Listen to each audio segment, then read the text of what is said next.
My name is Gilliam, and this is Margaret. And this first set is really dedicated to Margaret's new CD, Goddess of Ages.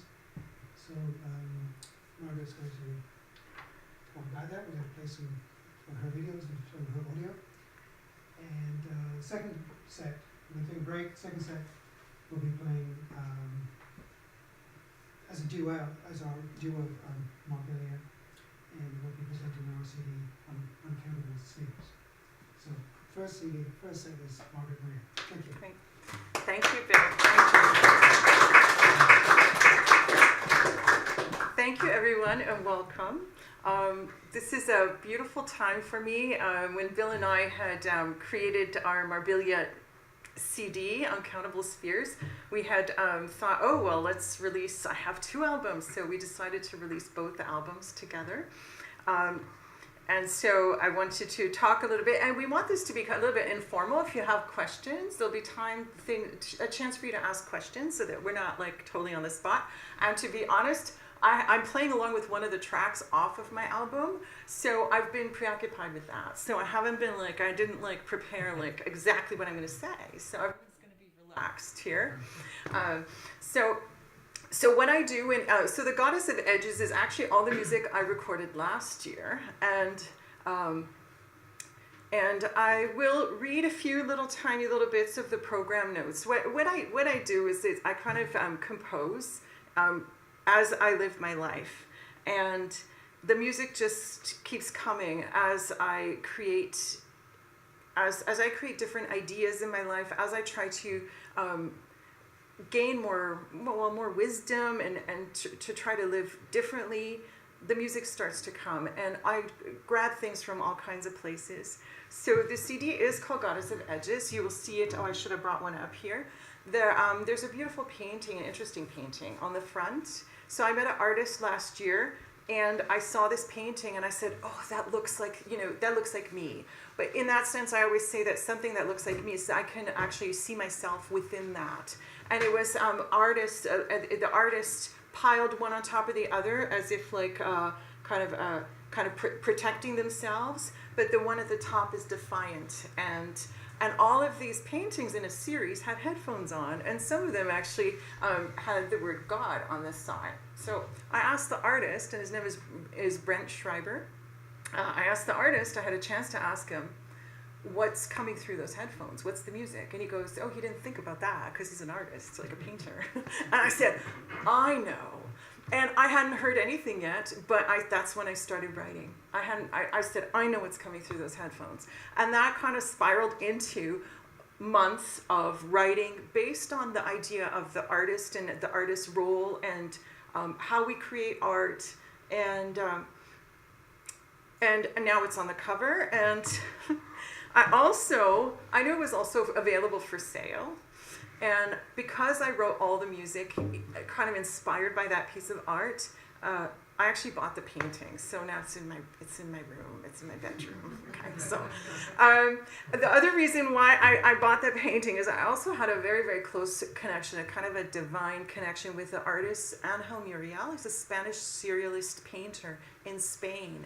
And he passed away in October of last year. And I was not able to buy any of his works, his huge canvases, but we had something called Art in Divine Harmony. So I feel like I connect very much with the genre of art, and having the art and music seems for me, my biggest inspiration is poetry, but art is really up there. That has such an emotive quality for me that it always pushes me forward, the philosophy of it. So I also wanted to thank the viewers who are on live stream. I have a lot of, my students are in Ottawa, so welcome, and I hope you enjoy what you're going to hear today.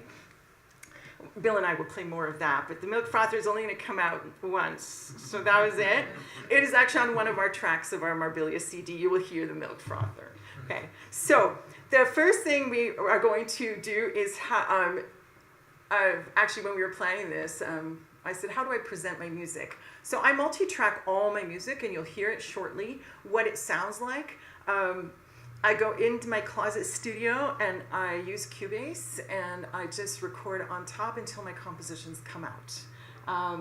And it's one of my most favorite processes. I absolutely love making music, and so we're celebrating music and where it came from.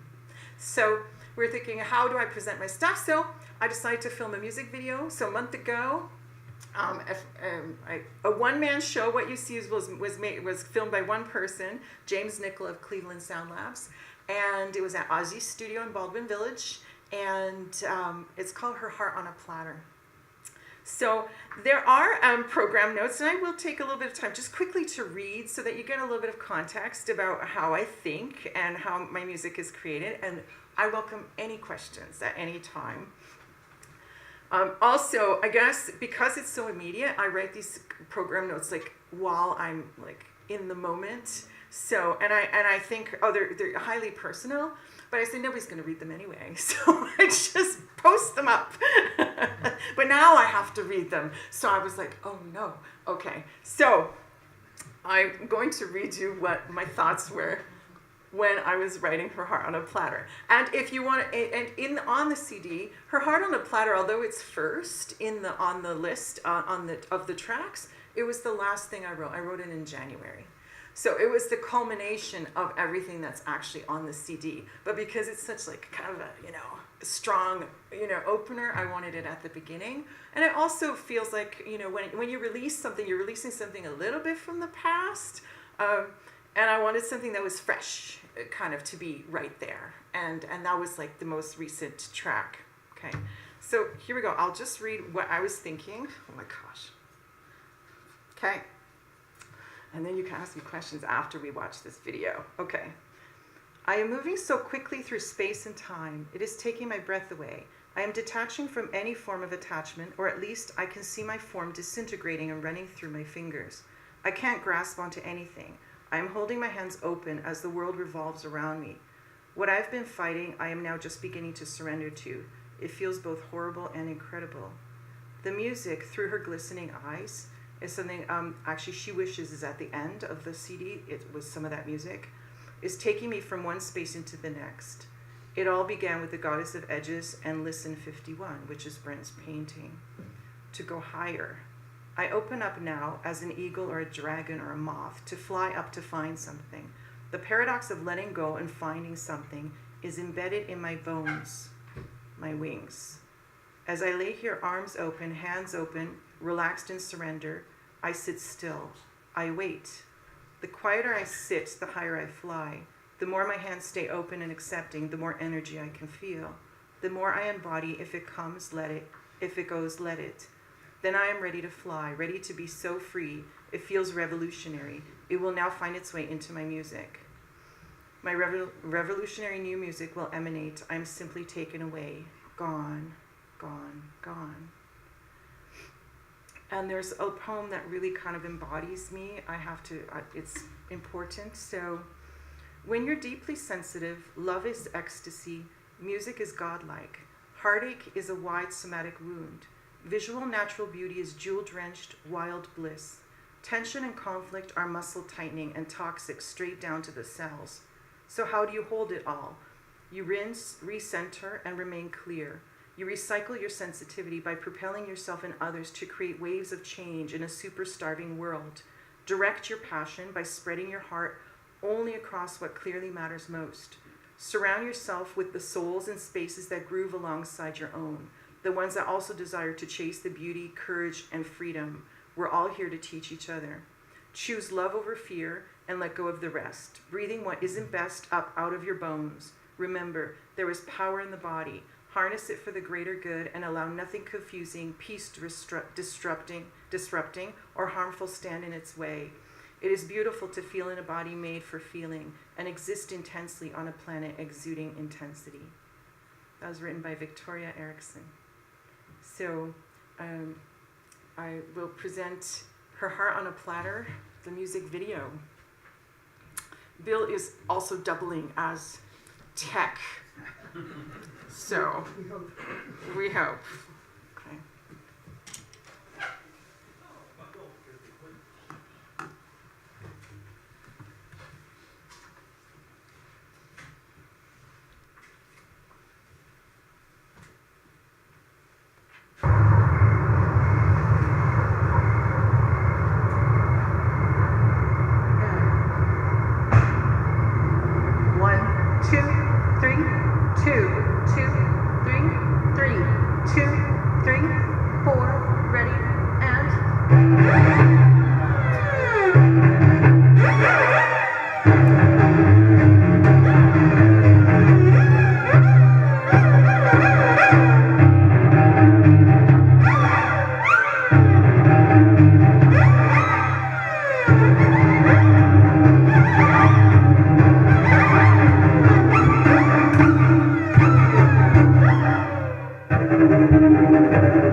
Great.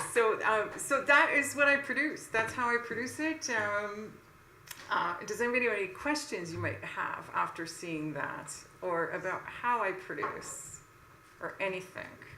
No questions. If there's so, yes. Why did you drive the stake through the music? Oh yes, Bill said he's a little bit distressed by the fact that I drove the end pin through the music. And I guess I didn't properly explain that. I think when I feel that living my life this way through music and through emotions, it's like a direct hit. So whatever happens in my life, whatever's happening in the world, it's like a direct hit. And I think sometimes we don't realize how careless we are with our emotions, and it kind of represented mostly that it's a direct hit emotively, and we need to take care, of how we love people and how we care for people and those kinds of things. Yeah. So, yeah. and yes, and then also the idea of her heart on a platter being always kind of exposed and letting all this music and emotions come in and out, flow in and out of my life, and being so open, it kind of creates a vulnerability too. So it was really interesting too, because sometimes things happen in retrospect, because we did film the outside shots and I'm dressed like a little bit, I was like, but I wasn't actually very comfortable outside, and it looks like how we present ourselves to the outer world and who we actually are is like sometimes at odds. And I think it kind of shows. I feel like sometimes what we have to be on the outside is not always what we are inside. And I think the video kind of shows that when you're inside, that's me, the warmth, and outside I was like, ah! Plus I had to play along with the track, which I was like, I could barely hear the track, and I was like, oh my gosh, I have to try to coordinate that, because when they edit it, it has to fit together. So I had a little speaker, but it was behind me, and I couldn't really hear the track that well, so that was the issue. I was kind of a little more still for that. But yeah, the sunglasses in the dark alley also help. Okay, so the next thing I did is I prepared a little experiment, because I think I've done this once, but for like a private party. I've never done this in live. People have said, Margaret, you should play. And I rarely play in public anymore, but Bill has got me out of my shell, and I make stuff up, and I'm fine, seem to be fine to play that. But I'm going to play a piece called Love's Loving Love. It's on the CD. I need to get my other bow. And I'll tell you a quick story why I had to,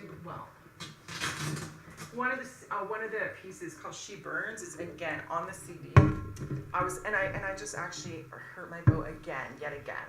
So I was doing these incredible violent C's. I was like, like this. And I said, I can actually copy and paste in my program, right? So I didn't have to play 15 times, right?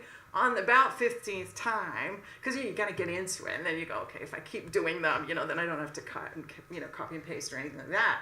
I actually pulled the hair through my bow, and it created a huge gash in the bow, and the wood broke. And it was luckily able to be fixed, but I just broke the tip, and I have no clue how I broke the tip. Anyway, so this is my wonderful bow, and now I don't do violent things with my wonderful bow, because I've learned my lesson. It was, $600 later to fix it, and now I broke it again. So, but it's not as broken as it was before. Anyway, so now, but it does have a different sound. When you use your wood bow, it does have a different sound, and I have a carbon fiber bow that I can do whatever I want with. So now I just have to remember to make that changeover. Okay, so this is called Love's Loving Love. Oh, and I was going to quickly, oh my gosh, do you need to know what it's about? Oh my gosh, that's too personal. Wait a second. Okay, I'll read some of it. Okay, all right. There's music constantly running through me. I'm like an energy stash that stores up emotions and transforms them into music. And when I'm not in this process, I feel like something is wrong. Like the wind goes out of my sails and I am rudderless. So I create the energy I need to feel alive, the power of the love I need to feel, to recover, to heal, and to breathe love into every note I make. This is important because this is what I've been thinking about a lot. Love is the only way I can survive. To be love, love in action. A day without love is a day wasted. A world without love is a world living inside darkness. I'm sure now that love is our source. It is our life's purpose and challenge and reason for being. To be curious and brave, to find love in every tiny gesture, around every corner, within our deepest being, in every moment, in every word we say, in every action we take. If the world were to truly love, the goddesses would rejoice, the world would heal, the secret of life would be revealed in its most divine. Okay, give me a second, Phil. All right.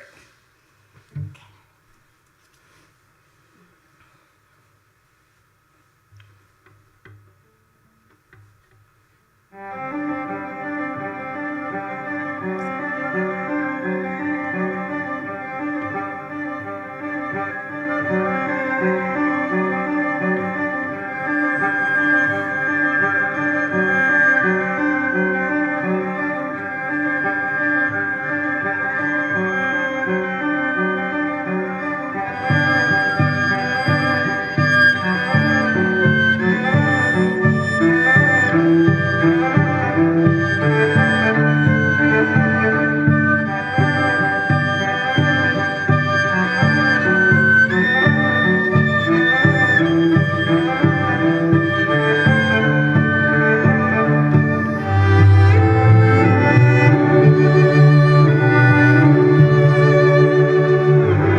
we go.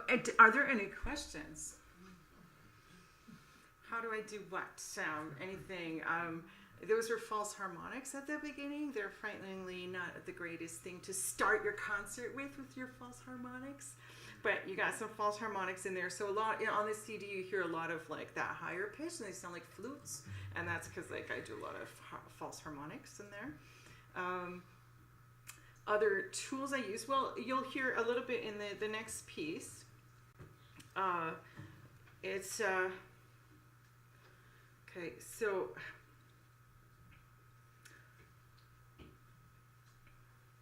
The next piece. So, if you have, just please raise your hand if you have a question for me, okay? Because we've embedded questions into this process. Okay, all right. So, how much do you record and play against your recording?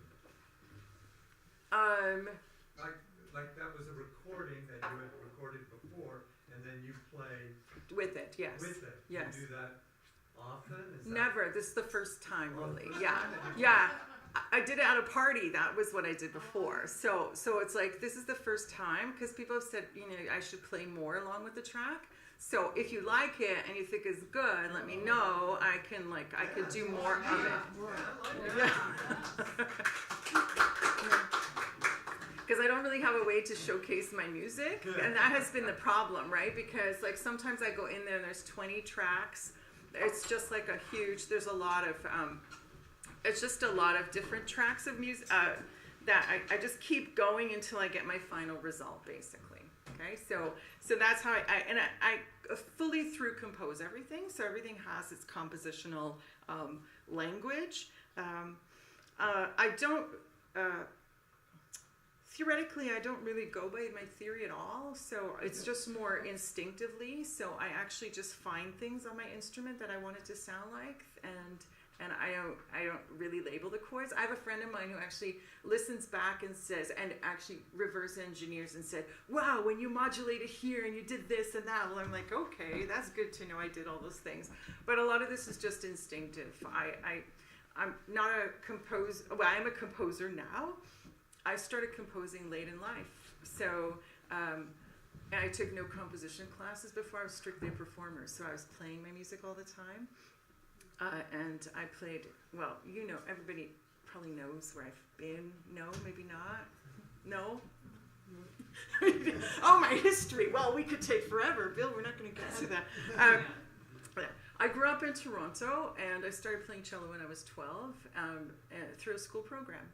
And then when I was 13, I had my first private lessons, and I went to ESA, the Etobicoke School of the Arts. And by the time I was 16, I got into my first year of performance at U of T. So I just practiced. Music became everything for me, and it was an emotional vehicle for me. So I practiced, and it was just like, it was my home. So I think because of the nature of the music, and I would just listen to Mahler symphonies and cry for hours in the dark. I'd sit with my cello and play. I mean, it was just like a language that I understood. And I actually was good at it. And my parents gave us piano when we were younger, but they didn't really understand what I was doing. So I spent 3 years in high school, and my dad didn't know. I didn't actually graduate. I didn't have enough credits to graduate, but I got into university, and I did the audition. I got in. So I went to U of T for 4 years. And then I got into Curtis. So if you don't know Curtis is in Philadelphia, and it's one of the best schools in the world, and everybody goes on full scholarship. I did 2 years there. And then I got into the Vancouver Symphony. So I spent 4.5 years there. Moved to Ottawa, and I was in the NAC for about 12 years, the National Arts Centre Orchestra. And I think there was a moment in my life where I would say very, very traumatic moment. I think we all have those kinds of things in our life. And I gave up everything so that I could just make things work. And that moment, I felt kind of like this feeling like, okay, now that I have nothing, I have to make something with my own two hands. And the music actually started coming right after that. So my daughter's here in the audience, and that moment was when I started writing little pieces for my children. and arrangements, and the music started coming out, and it just kept coming out. So there, and I don't know, I can't really explain it. I would say it's a bit of a mystical thing for me, and now it just doesn't stop. It is my whole life. So that's what the music is for me and what it means. Any other questions from that? So from what you were saying before, the piece that you played, is it on your CD? And if it is, does it sound completely different then? No, it's exactly the same. So you heard that. I just removed one part of it so I could play along with it. Oh, I see. Okay. Yeah, so it's there. It's the yeah. second track on the CD. Okay. Yeah, the Goddess of Edges one. Okay. Yeah. So okay, so that's yes. Any other questions so far? Okay, the next one. You're gonna this. I guess because I had to choose which ones I wanted to show. So okay, here we go. So this is called "Shame on an Angel." I like this one. I feel like my compositional, I call them forefathers, are Prokofiev and Shostakovich, but mostly Prokofiev. He sits somewhere here around me, and sometimes I just like laugh. I just laugh, and I wonder what he would think. And if I really, really laugh, that means that like I'm just like I feel like they would have laughed about what I came up with too. So it's so strong. I played symphonies my whole life, so I just being around classical music and in the symphony orchestras. It kind of now I just write like my favorite bits all the time. So it's my own, and I have a certain pacing to my music I really love. So that's when I create. Okay, so here I'll just introduce this. Shame on an Angel. The Goddess of Edges has fallen into a conundrum. Her existence is a paradox, and she feels taunted by the fates that allow her to be like this creature entangling itself in ropes. There was a creature I saw, it was through LinkedIn, and it was it looked like it was a giant, an old man with ginormous wings. And it was caught in ropes. And I saw this, and it's actually called Morning Star by Paul Fryer's studio. And it is based on a short story by Gabriel Garcia Marquez, which is magical realism. And so the sculpture was inspired by the music, and the sculpture inspired this. So I have to go back now. So the goddess, so I had to explain that, yes, okay. So she feels taunted by the fates that allowed her to be like this creature entangling itself in ropes, dropping itself into a chicken coop during a storm, grounded. Whether they are mundane or magical can't be discerned. What grounded them? Could they have prevented their predicament? Impeded by its enormous wings on display, made to feel like a circus animal, the creature is poked and prodded, its shame deepening. Tears spring to his eyes as the angel is burnt to see if it is still alive, waiting for its wings to regrow and gain the strength to fly again. So in this piece, I was going through something in my life that made me feel, just kind of shame. What a great feeling, huh? And I extrapolated that the reason the angel, this old man with enormous wings, fell into the chicken coop was because something shameful happened and he had to regrow his wings. So this is called Shame on an Angel. I used like kitchen percussion at the beginning and some additional kitchen percussion at the end. So what you hear, all the percussion was done by me, and everything else you hear. Okay, so here's Shame on an Angel. It's just an audio track.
play along with that track. But you see how that, so for me to showcase that music, and I could, I'd have to remove something out of that and try to then create a cello part to then play along with that. So this is actually just a big experiment this time to try to see if that's even feasible.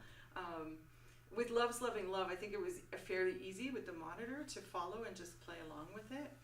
But when some of my stuff changes tempo, sometimes I'm like, you know, it's like the actual like meters change and I kind of hemiola over so that, you know, it's actually hard to anticipate when to come in. Actually, for the video, Her Heart on a Platter, it was actually, I had to rewrite the opening because I just couldn't play along with it. And there's other parts where it's just literally, it's like just the way I recorded it in, I'm very free. But then all of a sudden now I have to write something down and play along with it, and there's really no click track. And usually when you do that, you have a click track. So there are issues in how to present it. So I haven't presented my music really till like today. so and it just lives kind of in this world of in a sonic world. You know? So yeah. So anybody have any questions from that? Did everybody hear the chopsticks on my cello? There were chopsticks on here. That little ding was like I had hit the stand with my bow, and I have my stand is a bit more metal than this one. Yeah. Oh, I shouldn't use that bow. What was the kind of bubbly sound at the end? Oh, that I manipulated. I used because I use Cubase and I have effects. So sometimes I love effects, and I wanted it to be like kind of ironic, sardonic, and I just needed it to have that little bit of humor in there, or a little bit of just kind of So I kind of added that in. So I definitely affect some of my music, some of the things you hear. Like I'll take but it's all recorded. The cello lines are all there, and then because that was done on a track that on one of the cello parts. It's like a bubbling thing you could put on there. So that was on there. I used the egg beater at the beginning for when the angel's coming down, and I guess harmonically, wow, I just went. Then I just go. I just find my way through to where I want to be at the end, and how do I use musical tension and colors? I just kind of I sit there until in the most wonderful, most amazing process until it's finished. And something like that these days could take me like 2 or 3 days to write. So I write really fast. So it's not like, but once I'm on it, it goes. I take many, many, many breaks because I just I do a little bit, okay, go back in, because it's my closet, yes? There's no ventilation in the closet. And depends on what season it is. It's hot, so I get, and then, so that's kind of the process of how it all comes together. So that's what you will hear on the Goddess of Edges CD, is a bunch of that kind of music and all the journey. If you want to really, really want to read the program notes, where did I put them? I'm not sure if they're up yet. I'll put them up somewhere. Bandcamp. You can reach out to me, please. You can find me at margaretmariamusic.com, and there's like a contact. So you can just reach out if you have questions. I also co-write different things. So what's amazing with Marbilia with Bill is, like I said, I don't perform much anymore. I used to perform lots, but now Bill has got me out of the closet.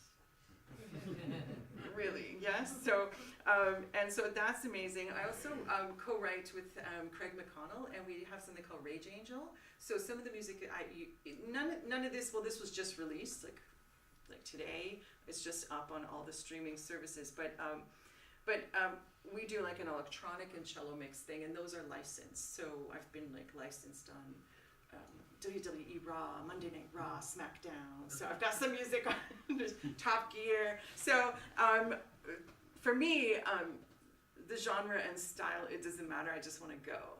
I like collaborating with different artists, and I like seeing where my music takes me. And it's a beautiful journey, and it's been an incredible journey. So I wanted to actually announce one project which is coming up. It's an upcoming project, and I'm actually inviting everybody to hopefully to participate in it in some way.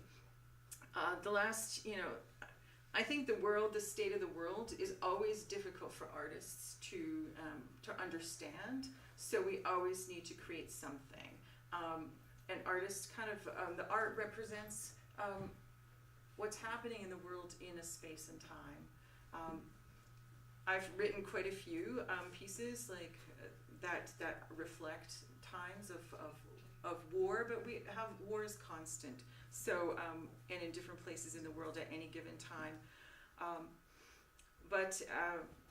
The thing I want you to participate in, which we're going to be releasing in about 2 weeks, is a piece I co-wrote, and it's called Music Can Change the World.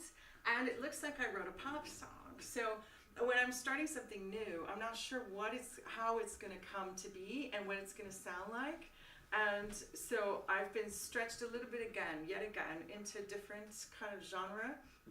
And so I wanted to introduce the artist who's writing it with me. So Trey Sun is here in the audience, and he sang it, and he's added vocals to the line and harmonies. And we're asking, once we release this song, we want all other artists and all my students, and we want to kind of send it around the world as a gesture. I think artists need to speak up in times when things are difficult, and music has saved me countless times. It has saved him countless times. I think there's so many times where music has been, for each one of us, a special place, a solace, a place where we can try to understand our inner worlds and how we can communicate with people who are different than us all across the world. And music can change the world. And there will be peace and love around the world. So that's kind of the message. And so if you want to do a remix, so what I've done on my website is I've made a page and I've put all the stems. I've had Mark Kelso do the drums. Craig McConnell mixed the pop mix we're going to release. Trace on, there's vocal stems. There's my cello stems because I have lists with cool cello parts. And I produced it. So you will hear another side of me.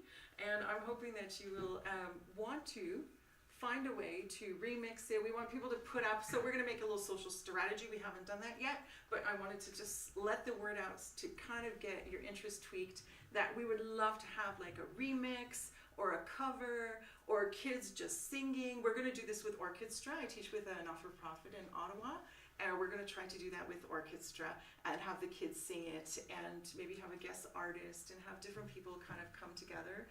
I think children need that message more than anything else, that there is a safe place in the world, and sometimes that's in music.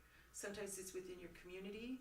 At Orchestra, we have that safe place in the community and the kids come together. So actually, in the next 2 weeks, I'm going to be in Ottawa, and there's concerts there, and I conduct. So the kids are brought together, and music for them is their safe space, and we all come together as a community. So just keep an eye out.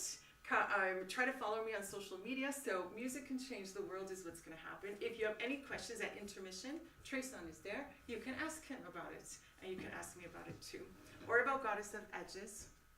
And then we're good, Bill, yes? Yes. Okay, so we're going to take an intermission now, and we'll be back to celebrate the second CD, Marvilia. Thank you so much.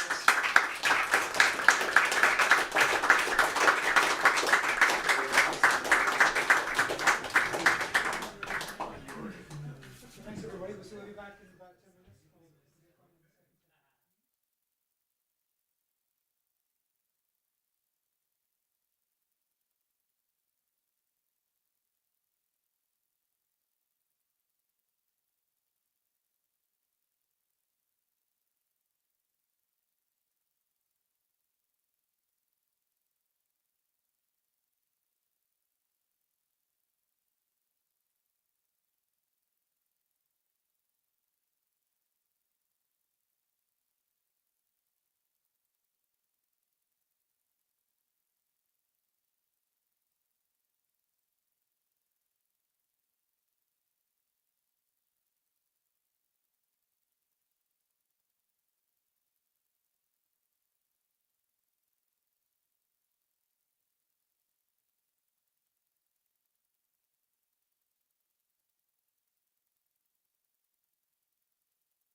That's good job.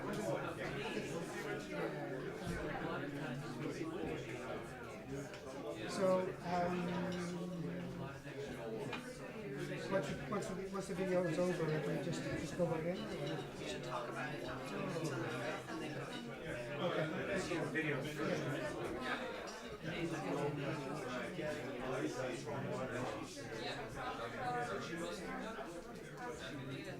Just bring a very, very short talk.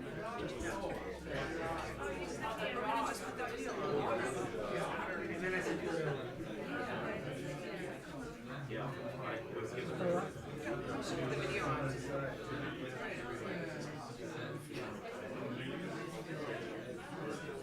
So thanks for coming, everybody, and we're going to start the second set with just one small video of Margaret and I playing, and the video is done by our friend Gord Way, and it's called Gravitational March. It's about 5 minutes long, so we're just going to show this video, and then we're going to play.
was sort of an introduction to our duet, improvising duet duo with Gilliam, which is Margaret and myself, and we've been working at this project roughly about a year or so. And we improvised that music, and our friend Gord Way, who unfortunately is not very well, so he couldn't be here tonight. He very graciously made that video, and so that kind of started the CD, and then we had some other tracks that we recorded. Pretty much when we first met, we went to the studio and we just started playing, and then those tracks became the CD that is called Uncountable Spheres. And so during the process, because it sort of started with gravitation, I thought, well, this is like the Earth, we said, and each piece is sort of atmospheric. It has a very atmospheric feel. So we kind of went up through, the troposphere, and then the stratosphere, and then the mesosphere, and the exosphere. So basically going up through the layers of the atmosphere with a kind of an observation on the impact of climate change to these various levels. And then of course out into space in search of who knows what. So that's the kind of the arc of the CD, is that it kind of has that kind of journey up through space. Was talking to some people about playing an improvised CD, and how do you replicate that? Well, you don't. We make up new stuff. So who knows? We've got some wonderful equipment here. We've got some lovely, beautiful instruments. It's a Steinway, and who knows whether some of this music will make it onto the next album. So welcome, and we're now going to play for the set, and we'll talk to you soon.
one theme there that we got from the album.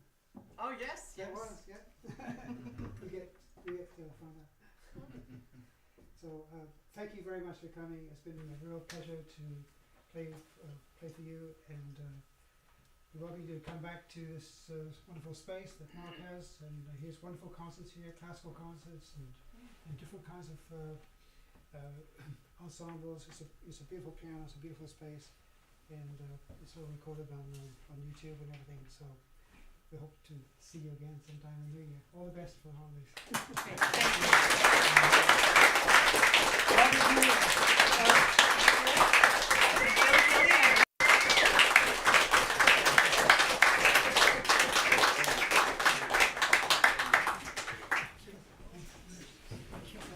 Thank you.